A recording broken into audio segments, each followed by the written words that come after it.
Okay, good morning. It's the 20th of September, and this is Bonsai Anonymous. This is something I picked up just the other day. It's called dragonstone, and I think maybe ohko, I don't know. It's a type of sandstone, as I'm finding out. Very cool colors. Let's see here. Yeah, very cool colors. And what I've done so far is I have put it under,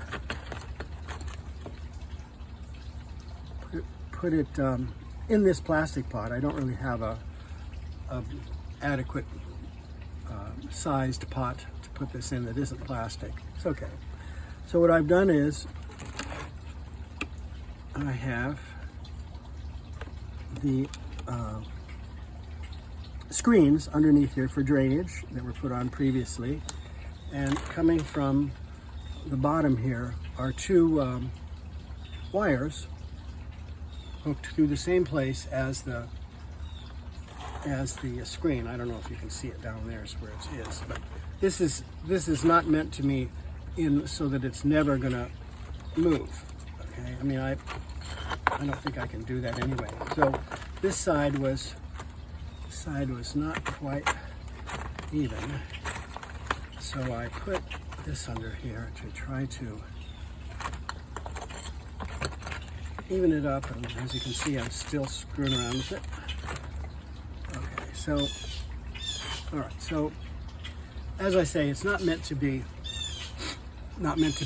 cemented down, and I don't know that I would even do that if it was a ceramic pot. But I like these pots. They're fairly cheap. I get them on Amazon. There's 13-inch size and 15-inch size, and they have a little Oriental writing here. I don't know what it says. Maybe someone can tell me. Of course, it's hard to see on the film. But anyway, this is just the right size for this. And what I'm going to do with it, first of all, is I'm going to put some bonsai soil around the bottom. And as I'm sitting here, I might as well do that. Get my bonsai soil out here.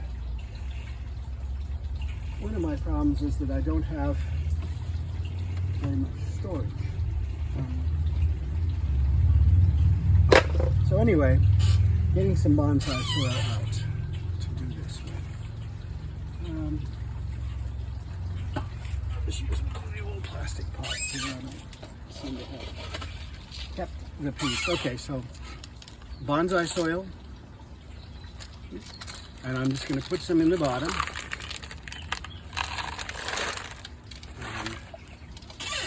I made some the other day, so I have a little bit extra. Okay, so the deal with this is that it is where when I put some plants on this rock, they're going to be put on so that the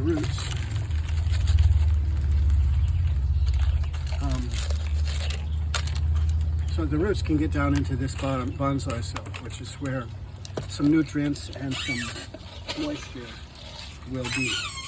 Okay? Just throw this around like this in the little holes. This stone, this dragon stone,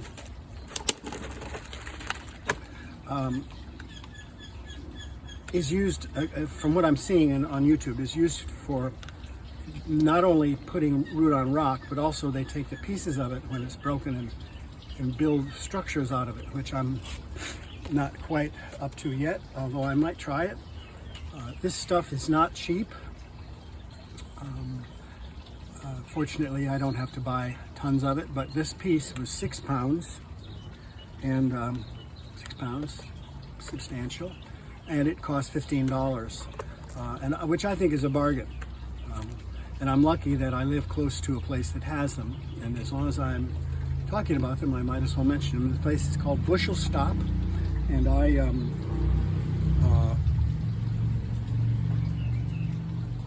It's called Bushel Stops out on Atlantic Avenue, at least ours is, and I guess there's more of them. It's a franchise. But this place has amazing things. It has everything I need here to make this bonsai soil. It has, this is Warning gravel dirt, this is pine bark fines, and we have some lava rock. Okay, that's pretty much all I put in. Now, I do have other things to put in. I have coffee grounds, which we save sometimes. Here's some coffee grounds. And I also put, sometimes I put egg in, and of course, what I was doing the other day, I put charcoal in. So all those things are in this bonsai soil, some of them. Okay? Now, so this is ready to put some plants on. Okay? Now, what kind of plants am I going to put on this? We're not going to do that in this video, but I will tell you that I have some of my favorite plant. And why is it my favorite? Well, it's surinam cherry. It's my favorite because I have so many of them growing in my yard. I've got trees from 25 years ago or 30 years ago probably, dropping seeds and fruit. And anyway, the surinam cherry, I like them. They're a little pungent, not pungent, they're a little tangy, I guess would be the word. They have lots of vitamin C, and if you wait until they're ripe, they're really quite sweet. So definitely edible, definitely edible. But inside the house, I have a little pot, 4-inch pot. For some reason, a ton of this surinam cherry came up in this pot. And they come up from seeds that are, you know, that big. They're pretty much the almost the size of the cherry. They're not tiny. So somehow in this one little 4-inch pot, at least 7 or 8 of these little surinam cherries are coming up in a little bunch. And what I'm planning on doing is taking those, separating them, and kind of putting them around here, different places, and then in the yard, I'm going to dig up a couple of bigger ones, and they're going to be on the back here, coming up through here, and they'll be taller. I think the if this goes through, I might put one there, but I don't think it does. I guess I could put one there and feed the root through there. That would be nice. So perhaps 3 big plants, bigger plants, okay? And they're going to grow around here. Now, which side is the front? I think I'm going to make this the front just because it spreads out toward us a little. It's kind of an accident of the way I wired it in here. So how else could I have wired it? Well, one way would be to drill holes in the side of the plastic here and put wires across. That works great on plastic pots. I guess you could drill a hole in a ceramic one too, but I'm a little leery of it. This is the size of the pot that has all the surinam cherries inside. And there's, as I say, 5 or 6 or 7 of them coming up at one spot. And I'm gonna, in the next video, not today, but in the next video about this, I'm going to separate them. Now, I'm noticing that this is not level anymore, and I'm liking it better than having it be perfectly level, and that's an accident. I would say half the things I like are accidents, and half the things I don't like are accidents. I'm prone to accidents. Okay, so the next time we see this, I will have my little pot of surinam cherries and maybe 3 bigger ones dug up from the yard. I should do a video on digging them up too, which I will. I'll do that. There are so many that I could dig up 100 easy and not even miss them. Okay, so there's going to be a big one here, a big one here, and a big one here. Those 3 are going to be big. They're on this end, kind of like that, all right? And then around it, I'm gonna put some others. Like there'll be one there, probably there. That's 3.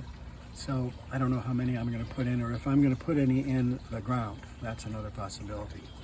Okay, so this, I'm liking this. And as long as we're doing it, let me find my marking pen. I will say this is the front. See that? Do I think I would forget that that's the front? Well, I'm forgetting things, so possibly. And I'm noticing some of this bonsai soil here is getting away from me. Let's see here. Just put it in there. Yeah, put you back on here. Yeah, there's some here too that we'll get rid of. Now, this, I don't find this bonsai soil to be that expensive. I don't, and that's because I haven't actually figured it out. That's an admission that I'll make. You see that bottle cap? I tried to glue it on with hot glue. Hot glue doesn't work on this. So I'm trying different kinds of glue to hook my bird feeders together. Boy, this is really off the wall, isn't it? Let's see what we got here. Here's one of my bird feeders. Okay, and I notice I just pulled the super glue right off, so that's not happening. It's not super glue anyway, it's this other stuff. It's not gonna glue. So I'm still in search of a glue to glue plastic together, and haven't found it. Could be that I'll just have to do a little melting. I mean, literally melting of the plastic. That's possible. Okay, anyway, salud, and I will be back later.